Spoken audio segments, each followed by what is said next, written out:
And now, your selection. Meet the stars.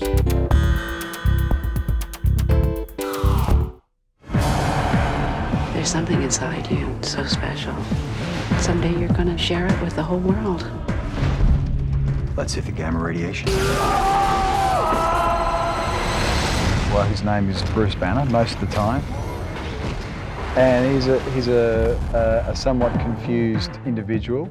He, on the surface, is a scientist and that kind of thing, but underneath there's a dark past. We're doing work with these nanomeds, which are these little molecular machines, and accidentally Bruce walks into the room where there's a complication with machinery and he's trying to fix it, and he inhales the nanomeds and is then exposed to gamma radiation. He isn't completely in touch with what has occurred and why and so forth, but he just has a lot of kind of nightmares, and he has a lot of flashbacks and things like that, but they're very, very vague. So he's then subjected to the sort of same experiment that we've been doing on our laboratory animals.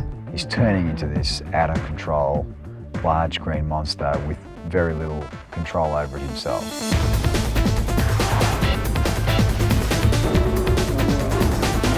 On wires, and okay, the Hulk's picking you up. So, but in real life, what's happening is I'm standing there doing sort of mime 101, you know, going like, Hulk's picking me up now, and you know, and then imagining things like the big action sequences that I'm witnessing, explosions and weapons and airplanes and crashes. That to me is just a blast, you know. That to me is you're coming in and you spend, you know, a number of days playing with the balletics of a wire spinning you through air, and how you find a way to make it look both as raw and natural at the same time as possible, so that it doesn't just look like someone's spinning correctly through the air. It looks like someone has taken someone and they're wildly out of control, because the Hulk picks me up a number of times and just flings me. The reality of it is I'm looking at a bunch of pink tape marks on a piece of glass.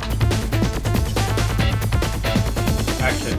Because I knew Ang was going to direct, I almost didn't dare come up with my own vision of what it may be. I just went in with my eyes wide open. I would say the very first thing is his ability to be absolutely gracious, soft-spoken, and gentle with every single human being, but at the same time totally uncompromising in what he is liking or disliking.